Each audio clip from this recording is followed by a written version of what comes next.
What's up, traders? Chris Capri here, SecondSkiesForex.com. Yesterday, I had quite an interesting experience. So, I have been working on some other side projects in the industry. Some of these I've been working on for a few years, and we're going to be announcing them very soon, what that is. But one of these projects, I had a deal that was lined up, and it looked great. I was already kind of like given the go ahead clear that it was going to happen. And I felt like I'd done everything right for this to make itself work. And the deal was for $500,000. And yesterday, about 10 minutes before I'm going to start my meditation practice, I got the email and the deal was off. In the first few minutes, I would probably say 2 to 5 minutes, you could say I was a little bit sad. Doesn't matter whether you're making 50,000 a year, 500,000 a year, 2 million a year. It doesn't really matter. $500,000 is a decent chunk of change to lose. And there were a lot of things that were going to happen as a result of this deal. And temporarily, those things are on hold. But for the first few minutes, a couple minutes, I was sad. No doubt about it. Then for the next 20 or 30 minutes, I was angry. Angry. I'm not going to say all the reasons why. There's a lot of reasons why, but that was the emotion I was feeling. But then the pivot in my mindset happened. And that's where I started to use this anger, this energy constructively. I said, okay, well, there's a part of me that wants to prove to this company, I'm like, wow, you made a mistake not doing this deal. But I don't want to make that a basis for me moving forward. For me, the project is amazing. It's worth it. It's going to be just mind blowing when it's done. And I believe in that, and I feel like this is something I have to do, so I'm going to keep moving forward. But I said, okay, I'm feeling all this anger and this energy. What can I do with this constructively? How can I redirect this energy? And if you think about it, when you're angry, there's a lot of emotion, there's a lot of energy in that moment. There may seem like there's clarity, and in some cases there is. There's a certain sharpness to your mind, but there's also a confusion there and a delusion. And the thing about it is there's this kind of misunderstanding in trading about emotions. And there's also this really interesting pattern that repeats itself, and I'm willing to bet you've had this experience of how you react when you have a loss. I'm willing to bet maybe 7 or 8 of you who are listening right now, and most probably you that is listening to us right now, when you experience a loss, your emotions take over. Maybe you get sad, maybe you get depressed, maybe you get frustrated, maybe you get angry, something.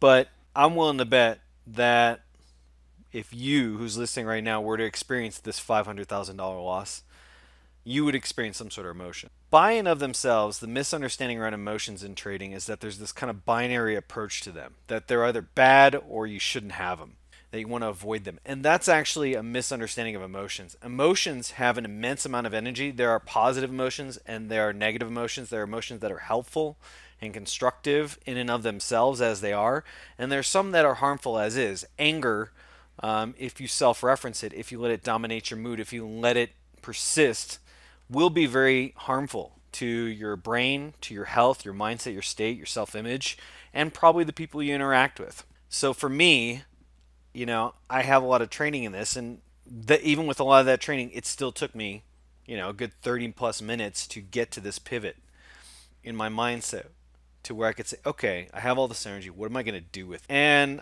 I decided to kind of transform and redirect that energy towards working harder, towards getting more focused on what I was doing, towards making sure I am making the right deals with the right people, to making sure that I'm making this honey so attractive that every bee, every trader bee out there is going to want to be a part of it. They're just going to gravitate towards it. They're just going to flock to it. That people want to be a part of it. And so I want you to think about today's video is really just kind of a meditation and a thought and me sharing of my experience. I want you to think about what is your normal experience around losses. And I'm not talking just the small ones, but I'm also talking the big ones as well. The ones that can kind of take you off the reservation. And I want you to see, or take a look at and reflect on how do you relate to these? Do you self-reference? Do you make it about you? Do you get depressed, angry, frustrated? And do you let that dominate you? Do you let it kind of create this train of thought that you're never going to be successful and why do you always keep making the same mistakes and what's wrong with you? And, do you kind of go on that trip? Or do you eventually, after kind of settling down, use that energy constructively? The first phase as a trader and in life in relating to emotions is building awareness around them. But then the second phase in kind of having a more evolved relationship with them is to figure out how you can transform them, how you can use that energy for your advantage. Losses don't have to be the finish line. Most often they aren't. And, me losing a $500,000 year, or $500,000 deer isn't the end of anything. It's not going to define this project. It doesn't mean this project's over. Far from it. It makes me more motivated to want to make this work, to want to make this a huge success. And it's going to be. And so I want you to kind of take that time and realize, how would you deal with a $500,000 loss? How would you deal in this situation? Have you experienced something like this, and how did you relate to it? How long did it take you to recover? How long before you became aware of your emotions, how you were dealing with them, and then realizing that you had a different way to relate to them? So that's my meditation for today. That's kind of my thoughts for this week's video. And the funny thing about this story is that within an hour of me making this pivot and this shift, I was at a coffee shop and I was working harder than ever. I got so much work done yesterday. I actually got more work done yesterday than I had in months. That's how powerful this energy was. I didn't know this ahead of time, but a little bit later at the coffee shop, buddy calls me. Says, "Hey, Chris, I got this guy. He's building a $2.5 million house. He's looking for some investments and some projects. You interested?" Sometimes that's how it goes. Sometimes a loss is actually opening up a door to something better. I don't know if that's the case here. And I can't say that you should always make that your reasoning. But you don't know what this thing is going to turn out. You don't know what this next loss you take is going to be a part of. It's a part of a chain of events that you are building with everything you do in this moment, everything you execute mentally, everything you engage and work on.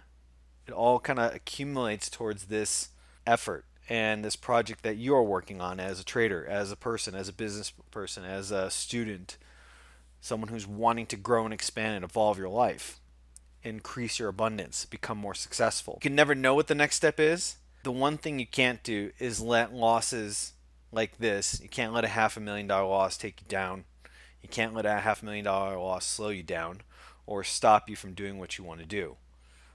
If you do, at some point, you're eventually going to let your outer circumstances determine your inner reality. You're going to let them determine your success. And while some of that has to be there has to be some sort of supportive external reality for you to become successful. The most important thing you can do is transform that experience and how you relate to these emotions so that you don't let them take you to the dark side.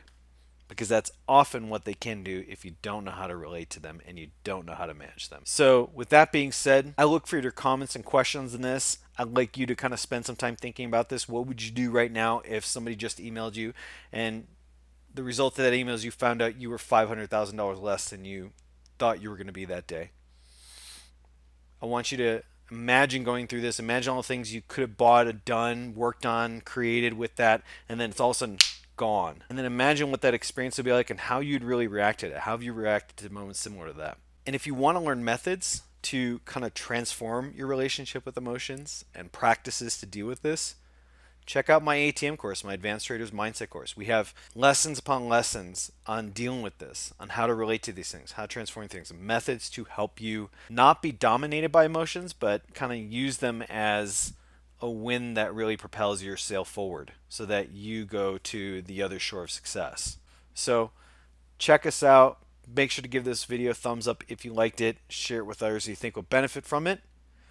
And until then, I'll look for your comments and questions. I definitely like hearing from you, especially these kind of constructive dialogues that we engage in. And until then, I'll see you in the next video.